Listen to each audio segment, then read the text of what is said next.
Hello everyone and welcome to the first episode of InitVerse YouTube Talk Show. I'm Johnny, your host. Now, if you love all things Web3, proof of work mining or cutting edge technology, you're in the right place. We've got an exciting session lined up today and it's packed with insightful discussions. We have an expert, we have Briar, who is also an expert, and a few surprises along the way. But first, let's meet our brilliant guest. Briar, can you introduce yourself? Yeah, absolutely. I appreciate the compliment there about being an expert on my plan. But been in the blockchain space since 2009 and working full time in this industry since 2017. Head of US business development for InitVerse. And I'm happy to be here today, be a part of episode 1. So I appreciate Johnny, JJ hosting us, and our guest Ash, and everybody that put it together. So excited. Oh, thank you for that, Briar. Amazing. And Ash, the CEO of Laika AI, give me a brief introduction of yourself, please. Thank you so much for the invitation, JJ. So I've been in this industry for about 8 years now. I work full time. Before this, I worked with companies like Microsoft, Bank of America, Aviva Life. So spent a lot of time in tech and financial industry before joining this industry full time. And yeah, so thank you so much for inviting me. I'm happy to be here and share my thoughts with you. And for episode 1, thank you. And it's an honor to have both of you on here, and I'm excited to dig into some exciting stuff. And yeah, let's dive straight in. So let's talk about the elephant in the room, the Bybit hack. You know, everyone's talking about this on X, and all the crypto community is alert to this. It's security breaches like these are sending shockwaves through the industry. Briar, what do you think went wrong here, and how could it have been avoided? Yeah, it honestly seems pretty crazy to me that, somebody who's so well versed in this industry, I'm not sure when Ben Zhao got in exactly, but somebody with so much, who's accumulated so much wealth and been around for so long could make such a simple mistake. Basically, they were social engineered from what I've read, and $1.5 billion or 1.4, it depends on which day it is. It's probably 1.1 now that the market's Well, we're in a sea of red at the moment, aren't we? Right, but at the time it was around $1.5 billion in ETH was compromised. So it sounds to me like, he released a video shortly after, and he just didn't do his due diligence. And if you've been in crypto for a while, it's just it seems like such a strange mistake to make to me. Not to quadruple check the address you're sending it to. They had multi-sig set up. So it just seems. Well, these are the kind of mistakes I used to make when I first started. Just trying to type out a wallet address, or not even just copying my address, or not double checking. So you're totally right there. Ash, from a technical standpoint, what are the most common vulnerabilities that make exchanges like Bybit susceptible to these attacks? I think from a technical standpoint, there are multiple things that every exchange, rather every individual has to look into, because bigger the exchange you are, the bigger the stack that you carry for your customers and for yourself. You create multiple entry points, or as we say in technical industry, multiple attack vectors, right? And all these attack vectors are constantly being bombarded with thousands of infiltrators. They try to social engineer you, as Ben Zhao mentioned in this case, or they can get into your software and slowly, gradually gain your confidence into a false software before actually hitting you hard when they find the stack. For example, I've seen multiple cases where people come to us and say, hey, I had like $1,000 on my wallet for multiple days and nothing happened. And the day I shifted bigger stack, it got hacked. And that is a clear indication of that someone knew about you and someone knew how much you are carrying, and a $1,000 bait is not going to work, and you were just testing that wallet, right? So these multiple attack vectors can really be exploited. What funny is for me is that no one seems to be really shocked when this thing happens anymore. And what it does, and what it really hurts me, purist in crypto who wants to, self-custody. I've worked with banks, right? In my past, I've worked with insurance companies. I know how they handle your data, right? And I don't want to say more. I would rather self-custody everything than give it to someone else. The purist in industry, it is very difficult to tell anyone to self-custody your money when exchanges can't really self-custody things, right? I would rather have it with a bank than with these exchanges who will lose it, and then half the cases you will not get anything. Bybit in this case would probably make the people whole, whoever lost money, but another exchange in India got hacked and it's been more than 6 months and I don't think people are getting anything. So, if you are a Bybit or a Binance, or you just can't say that I have enough money to cover the hole. You have to plug the hole. You cannot let infiltrators come in and take money, because that just takes adoption a couple of years back, if not more. I totally agree with you there. And we've seen this before with the FTX collapse, and you'd think that they've learned a lesson, of course, but the big question that everyone is asking is, how does this potentially affect Bybit's token, or like you mentioned, or like you just touched upon, overall market confidence? Do you see a dip in liquidity, or is it just short-term panic? You touched upon that you think people have not been really affected, and I agree with you. I think that's a valid point. Brian, what do you think about it? Yeah, I feel like I kind of agree. This is like the best case scenario for something bad to happen, that it happened to Bybit, because they're so massive. They make billions of dollars a year. I think just yesterday they liquidated like over $400 million in long positions. So it sounds like a lot of money, and it is a lot of money, but to them it's not. It's like a drop in the ocean for them, isn't it? Right. It's not as monumental of a mistake, I guess, as it would be to like almost every other exchange, or like 99% of the other ones. But it still doesn't give the novice a lot of it doesn't make them feel warm and cozy at night, when a large exchange is compromised. But luckily, this is probably the best case scenario that it happened to them. And it seems like everybody withdrawals are being processed normally. So I think they handled it as good as possible, it sounds like, after the mistake. Well, I was reading up on it. I think it was the CEO that released a tweet telling everyone, well, we have the funds to cover this, and I suppose was this like a little bit of PR, or was he just trying to soften the blow a little bit? Ash, what do you think, Ash? I think the way Ben managed this whole situation was a masterclass in itself on panic management. There is no doubt about it. I think he was the one who came out and told everyone that it's happening, so that there are no speculation, there are no shorters who are building their position. This is what Jack XBT said on the X. But the bigger question here was when I saw that hack, and when I saw Ben coming out and saying, hey, we will manage it, it's doable, and we have the resources to manage it. And when we saw loans coming in from different exchanges about 3-4 days back, I said a big liquidation candle is coming on the downside, because they need to plug the hole, right? And it was almost as if it was on the queue. There is a big stablecoin gap in the market right now that I'm seeing. The amount of coins in the market versus the liquidity, stablecoin liquidity, is not enough to manage it. That's why what you're seeing right now is plunge of altcoins about 80% every time BTC drops by 10-15%, right? This used to happen over the bear market, when BTC used to drop for 30% and the coins used to go 90%. Now that's happening every month. It's not happening because the coins are bad or people are impatient. It's just that the sell side liquidity is not there. The stable coins has not kept up in terms of production with the market growth, which is purely fueled by institutions. And when I say institutions, it's not only about people who are buying Bitcoin or ETH in ETF. I mean Binance and Bybit and everyone else. So when you see these liquidations, you know what's happening. You are the product, right? And if there's a loss, at the end of the day, who covers the loss? Everyone who's walking on the road covers the loss, right? Whether it's government, whether it's a hurricane somewhere, whether it's, whatever it is, you and I have to cover the loss. And that's what we're seeing right now in the market. Well, regulation always comes into play when these things happen, of course. And some governments might push for stricter controls, whilst others might be like, we're just completely staying away from this, we're not coming anywhere near it. Where do you see the regulation heading when it comes to exchange security, and is it helping? Do you think further regulation would help, or do you think it will damage the whole kind of, we want everything to be decentralized and self-custodial wallets, etc.? I think there's a thin line between when you want new emerging market to grow versus when regulation comes in. I've studied regulation very closely, in my past avatars in Web2 world, while working with the insurance company specifically. Insurance is probably the most regulated market in the world, by far. You can't even imagine the kind of regulations you have locally, globally, and you have to adhere to everything. And even then business grows. But what I've learned during this experience of mine is, if you let regulation come in too early into a growing emerging market, you are going to stifle the business, and there is a probability that the businesses will die.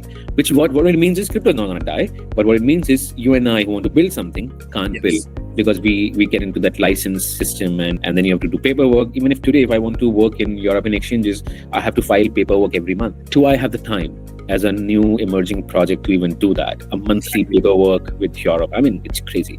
At the same time, when you see hacks like this, you have people coming out and saying, hey, we want these exchanges to be regulated. You get public support and public demand. So where do you draw the line? I really don't think I have the answer. I don't think anyone has the answer to that. Anyone who's keeping public money as custody, whether it's an exchange, or when you have a central point of failure, there has to be some sort of regulation. When you are not creating a central point of failure, like in the case of Bybit or Binance, then you may not need regulation, because then you are secured by the decentralized nature itself. Like if this 1.4 billion of ETH would have been 5 different wallets, it would have been only 200 million, million worth of loss. So all of these things needs to be relooked at. I think CZ tweets about it quite often, and CZ writes about it quite often in terms of how you protect and what you can learn. But unfortunately, the people who's trying to scam you are way, way smarter than people who's trying to protect you, unfortunately. Raul, Right, so let's zoom out and look at the bigger picture then. Bitcoin, obviously, I was talking to Brian earlier before the meeting about Bitcoin. I looked today, it was like 85k, which is the lowest since November. And the broader market, we touched upon it, is in a wave of red. Brian, do you think it's just a correction, or are we looking at something bigger here? Potentially has Trump changed the landscape of things, or what do you think, mate? Yeah, I think we were sort of front running the cycle a little bit as far as like the price went parabolic a little bit earlier than typical. I mean, we haven't deviated a lot, but I think this is just a typical like 25-30% pullback probably that we get five to seven of during the cycle, and then everyone's freaking out. And, the market makers and the people that make these markets are they can put on a master class of emotion, how to evoke emotions, in investors. So when you look at a chart, you're looking at the emotionality of somebody who's holding a stock or a crypto. Yeah. And they're very good at bringing the emotions up and down. So yeah, I think this is just another typical bump in the road on the way up, probably. For a seasoned crypto holder, a 30% pullback is. It's kind of like your average day really, or your average week. But if you've just come into the crypto space from, like, say if your background's like you're a stockbroker or something, and you see a 30% dip in one day, you'd be freaking out, wouldn't you? Right. Yeah. So if I could just add on to that just a little bit. So like I was noting with the market, these people that make the markets or whatever, that's what they are. They put on a master class in exactly what you just said. They are very good at bringing people in, who aren't in crypto traditionally, very new. They see the prices. Bitcoin's over 100K, so they FOMO in and they buy crypto there, and then that's when most likely the next move down is going to be. So they're very good at getting those people to donate their money to the market, and then we can proceed back up hopefully. Yeah, well, it's funny you actually said that, because I was just on my Instagram yesterday and I was going through memes, and it had a meme of a door and it had Bitcoin at 100k and the line was absolutely full, but now it's at 85 and there's another picture of it with a door saying 85k and there's no line. So it never makes sense to me. Like, you either believe in it or you don't. But obviously I understand people want to make quick money and or they just follow trends, and this is exactly what you're talking about. People just follow trends and then they get burnt along the way because they haven't done their due diligence. Absolutely, yeah. Last thing I'll say on that is if you're in this for the long haul, that the volatility is a feature, not a bug. So you have to embrace it. Yeah. I think the sentiment in the market at the moment is extreme fear. I think I saw it this morning. Ash, on a lighter note, Trump and Argentina are also making waves in the industry, specifically the meme coin sector. Is this just political opportunism, or are we seeing a new era of meme coin adoption? Could we see utilities? Are they planning something bigger, Ash? There are multiple thoughts here, and I think it's really crazy what's happening, especially with Argentina and Trump coin and some African coin coming in. You have to look at it in two ways. First is meme coins brings you the most adoption. If you are in this industry as a builder, that's something that you like to see. That, people coming in and understanding and learning about the market, even if it is through meme coins, and that's fine.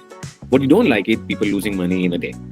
Like, you understand the risk, you're playing the game, you understand this is sort of a casino, especially for the meme coins, and you come in and play. But when you lose that sort of money, like people lost with Libra in a day, or with Trump coin going absolutely berserk in terms of the valuation, what you want to see is it is clearly these couple of people trying to push the boundaries of what crypto really means, and it is not necessarily net negative for the industry.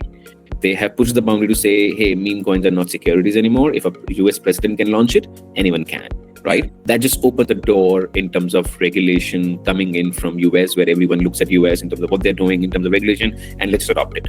Let's not go against it. Let's just go with it in terms of what they're doing. We'll probably tweak it a bit, make it more local, but otherwise we'll just follow what US is saying. So what US is saying is, if you come up with something which doesn't guarantee profits or doesn't guarantee link with your product, it's okay to launch. That creates adoption. That really creates adoption. I love it. What I want people to be aware of is, don't go in with money that you can't lose, can't afford to. I always say this to people, whenever someone's talking to me about anything regarding crypto and they're like, oh, should I put this amount? I just say the same thing, Ash. I'm just like, if you're not prepared to lose it, don't invest it. Because it could go either way. It could go ballistic, it could tank, it could do whatever it wants. And I tell this not only to people investing in altcoins, I tell this to people investing in Bitcoin as well, because at the moment you are either self-custodying it or you're putting it in an exchange. There is a high probability if you are not an active investor, you will lose that through hacks or by missing a key or losing a ledger or whatever, right? So even if people are investing in Bitcoin, I tell them, just look at your whole portfolio, not your house, not your primary home, not your car. What liquid assets do you hold, which you can sell probably in a couple of hours if it's not a weekend?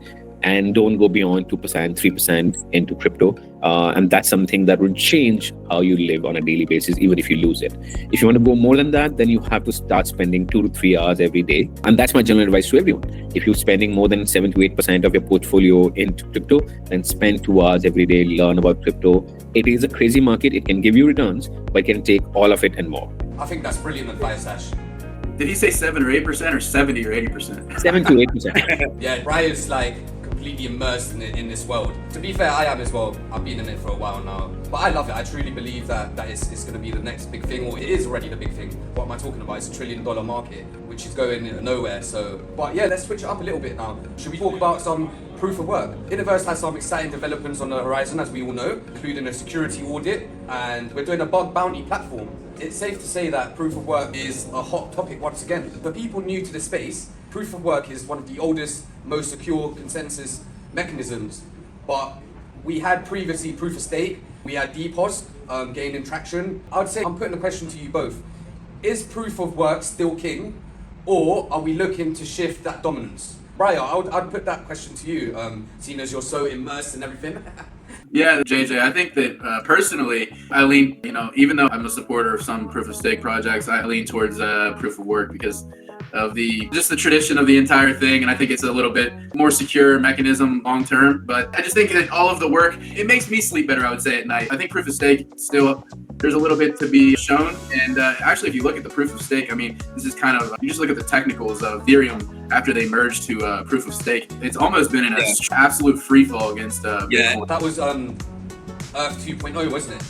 The merge, I think they call it the merge or whatever, yeah. So, but I mean, that doesn't, I guess that's not a knock on the mechanism itself, but maybe that's just the market deeming it a little less trustworthy until it, it proves itself a little bit longer, or has a little longer time to prove itself. But I lean towards proof of work, and I think what InitVerse is doing with VersaHash is pretty cool stuff, and our own work in being able to separate high privacy blocks and standardized blocks. And there's a lot of different developments in proof of work underway. So the market is constantly evolving. And I think as time goes, proof of work is just going to become more efficient and less, taxing on energy. And, the market will figure out. One of the main, this was, sorry to cut you, Brian, but this was one of the main issues with proof of work before, right? People were saying that it was slow transactions and high energy consumption, right? Which you just touched upon. But now we're seeing more methods of renewable energy entering the industry, all these things, right? Yeah, I mean, if you just look, I mean, the most famous case in the last couple of years that was proposed and has now been implemented, I believe, is the volcano mining in El Salvador. If you're not familiar with that, just Google it. But they're doing Bitcoin bonds or whatever over there, and they're using the energy from the volcano to mine. So if you actually get on, it's a little bit overblown, the entire idea that we're burning so much energy. It's become way less energy reliant over the last few years, or demanding. So I think, the market's figuring it out, and there's some really awesome new methods already underway. So the ability to capture carbon is it's unbelievable what some of the people are coming up with. So yeah, I still lean towards proof of work for sure. Yeah, well, I'm also a supporter of proof of work, proof of staking, and some DPoS, projects as well. But I think I'm with you on this one with proof of work. I think it's more resistant to attacks. It's extremely secure and it's battle tested. It's been here for a while. Ash, what do you think? I'm actually torn between these two. I mean, especially in consensus mechanism that I've read and understood deeply. I absolutely get why Bitcoin uses proof of work as a store of value, and it's not difficult to assume that the decentralization and the security that comes along with proof of work is probably the best in the industry right now. But what we need for adoption is something simpler, which I think Ether adopted, proof of stake mechanism, which is the new consensus mechanism. Market has not valued it properly yet, is what I believe, but that is not to say that they won't in the future. I think ETH's fundamental are much better. Any bank in the world or any financial institution if they are going to launch their own chain or they're going to launch their assets on chain, it's going to be Ether, right? Which means adoptions coming from that direction is not going towards proof of work, it's going towards proof of stake. I really don't buy the argument of using much energy in proof of work. I think that's bullshit. It's the relative term to say, hey, we find this particular technology useless, so anything you throw at it, any energy you throw at it, it's a waste. It's that kind of an argument which is completely, useless and utterless bullshit, because we find it useful, and if we find it useful, that whatever energy we spend on it, it's absolutely useful. It's actually saving the world for us, right? So that's a relative argument, and that relative argument doesn't hold ground. And obviously, it's been proven by Bitcoin miners shifted to renewable sources just to shut the mouth of these blowhorns and doomsayers that just because Bitcoin uses energy, we are getting like cold nights in UK or somewhere else. That's absolutely crap. Right? Yeah. Germany shut down their own nuclear plants all across the country, and then they rely on Russian gas, and then they say, "Oh, we have a bad winter." Who's brought it? Bitcoin didn't. You did. Yeah. Well, I think it's all an agenda against the whole crypto. Like you're not doing this, and you have like big factory mining rigs that are earning this amount of energy. But I'm pretty sure there's industries out there that waste more energy, they contribute more to global warming, but no one, like the eye of Sauron or Mordor or the eye of the world, is all on crypto at the moment, because this is what gets people talking, etc. Sorry, just last point, Briar, before we shift to you. I think my point of view is very simple. There is room for both, or even some third mechanism to come in. We need to see there is security requirement for the proof of work. There is nothing better for security, but it's not that great for adoption, right? So for adoption, we need something else. Maybe some third mechanism is coming, which emerges even better, which is a mix of the two or something completely new. We need all of it, and the market is very, very small right now to say, hey, PoW has won. Sorry, no. Right, you were saying? Yeah, like I was talking about the composite operator or the market makers or whatever you want to call them, the composite man. It's like he puts in the call. He's like, all right, we're at new all-time highs. He's got every news station on the phone, and he's like, this is how we're gonna tank the price. We're gonna get on here. We're gonna tell everyone proof of work is bad. The price dips, and then a few days later, it's like whatever the bullish news is in the news. So it's like it's just like it's just bread and circuses to me. It's like I agree with a lot of what Ash said as well. It's obviously proof of work. We're finding value. There is utility across the world for Bitcoin. I don't know what the market cap's sitting at today, over $1.5 trillion, right? So, El Salvador seem to be doing okay with it. So right. There you go, and that's El Salvador. So El Salvador for pushing it. Absolutely, yeah. We're sitting here. The market cap on Bitcoin is just under 1.7 trillion. So there's definitely utility. There's definitely value there for everybody. So the idea that proof of work is going away or something is just like, it's laughable. Ridiculous. Yeah, it is ridiculous. I agree with that. And for those interested in mining, let's talk about the current landscape. Briar, what are the top mining devices being used today? How accessible is proof of work mining for newcomers? So if I was a newcomer and I just wanted to enter, how easy would it for me to research or get me up and running? Well, I just made the case for proof of work, so now I guess this would be where I talk about, like, I guess the barrier of entry into like mining Bitcoin, for example, is not great. It's pretty high. So, but for something like our project and InitVerse, CPU and GPU mining, both, it's definitely still available for other projects. I mean, it doesn't mean you can't run your own miner on Bitcoin.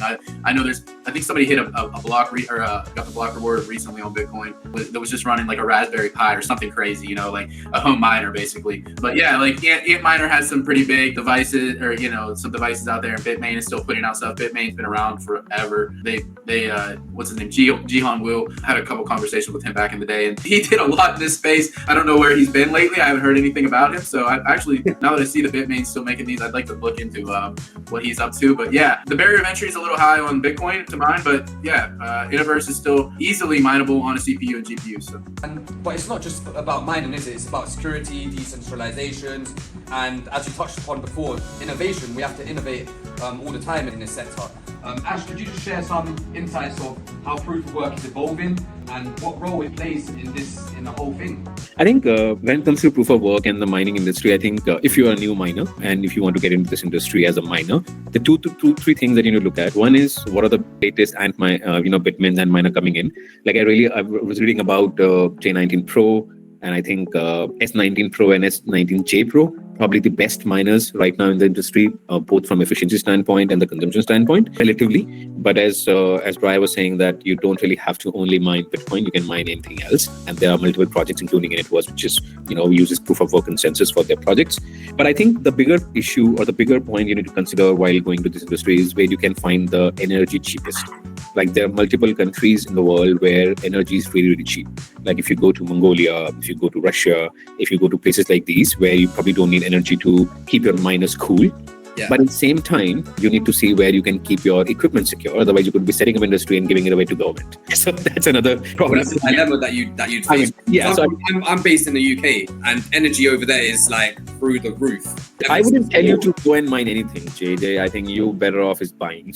Yeah. I'm definitely not a miner. I'm more of just a relaxed. Find 2 more jobs, buy as much as you can instead of mining. But there are. So I was helping in research with some friend of mine who wanted to set up this industry, and he actually went to Mongolia to check it out. Spoke to some government officials in terms of setting up a 1,000 square feet a plant there to mine Bitcoin and stuff like that. But what he found amusing was that most of the officials in these countries have no idea what you're going to set up. The problem is, if you can't trust the country, then chances are when they learn about it and what you are producing in that small factory, they might take it away, right? So it's a very tricky industry to get into. Power rates could really kill you very quickly. You need to be solvent for a long time. And anyone who's getting into it, I'll tell them, look for 3 years horizon if you're mining anything. Don't rely only on one type of coin to mine. Buy expensive miners as well for Bitcoin, but buy cheap miners, old miners for other coins, which can give you more efficiency there, and run it like a business. Don't run it like a casino shop. Yeah. Well, it's the usual thing that people say, don't put your eggs in one basket, right? So I totally agree with you there, Ash. And speaking of AnyChain, why don't we discuss the mining pool and the upcoming mining event? Brian, could you give us a little sneak peek into what we can expect? Yeah, there's 35,000 any up for grabs. The article is over on our Medium. I can't read the entire thing, but I think it was published on the 18th or something like that. Yeah. So the tweet's on our Twitter, or maybe the tweet was published on the 18th. But yeah, all the details are on our Medium. But there's 35,000 any up for grabs, and that contest is underway. I believe. Juicy to me. Definitely underway. So it runs until the 28th, I believe, at 3 UTC. And participants who stay online for 30 hours within that 3-day period will be eligible to join in the online duration rewards. And there's 5 rounds. Sorry, I'm just reading it off. It's a lot to go through, but there's 5 rounds, and each round has a 6,000 prize of any or rewards of any. So, but there's also like some other community exclusive benefits, 2,000 any, and a lucky giveaway for 3,000. So. Well, we all love freebies, don't you? It's like when I'm out and about and someone's handing me a piece of food or any freebie, I'm like, oh, I'll take that. So the same concept applies here. Why not? Why wouldn't you join for some freebies? And looking ahead, okay, so back to the proof of work. Looking ahead, where do you both see it heading? Are we innovating, just like Ash said, like is something new coming, like a merge between systems or something like that? Or are we just refining an already solid system, so fixing something that's already working or just improving on it? Yeah, I'll take it first. I believe that the market's always working on more efficient methods and techniques. And just to go into what we were talking about earlier a little bit, Ash was talking about regulation. I think that anytime the government gets involved, things get a little bit harder. Anytime there's an intermediary in between capitalism or free market economics, capitalism is voluntary exchange, and I think that's why this sector has been so useful to a lot of people around the world, as it takes out the middleman for the most part, and it's just no one likes middleman, right?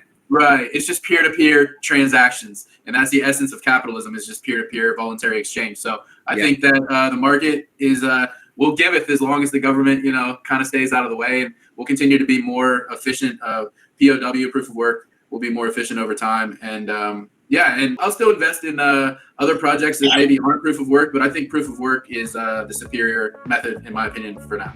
So we know where you stand, right? Ash, on to you.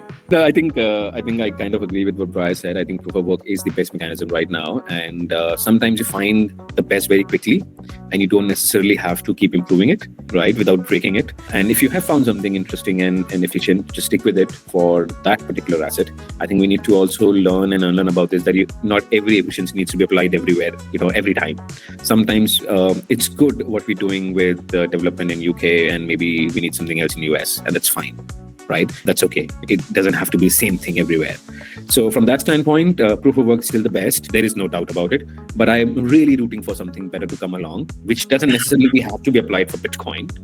but it can be for some other projects, the new ones, right? And that mechanism could help adoption. I'm really a big sucker for getting more people involved. Bitcoin unfortunately cannot, but it is the heart and the soul of it. We cannot survive without it, but we need the limbs and we need the fingers, we need the hair to come along with it to make a full body. So from that standpoint, I'm rooting for something new to come in, but cheering as a biggest cheerleader for Bitcoin and the proof of work always. Yeah, so there's a quick plug for, if you haven't read our white paper, I have to say this, just read about DDA, dual dynamic adjustment, and Versa hash, and you'll see that like what I'm talking about, that we're, it's not even a long white paper. It's only like 26 pages or something like that.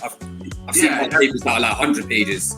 Right. Yeah. So just even if you just want to go in and read about the mining algo and all that stuff, a few things at a time, you can go in there and just to look at what we're talking about while you're listening to this, perhaps, or watching this. So yeah, I just wanted to mention that all of our resources are on our Twitter as well, on the link tree. So easy place to go check out and read more about the project. Yeah, you heard him, guys. Everything's on our Twitter, everything's on our socials, and yeah, if you want to do your own research, go ahead. Everything's there. Everything's transparent. Okay, so I just wanted to touch back on the sustainability thing, because of course there'll be, we're not biased here. We're just giving our own opinions based off our expertise, I guess. But there'll be people out there saying, okay, but proof of work still consumes too much energy, more than the other proof of stake and EPOS, etc. Are we going to see greener mining solutions emerge then, Brian?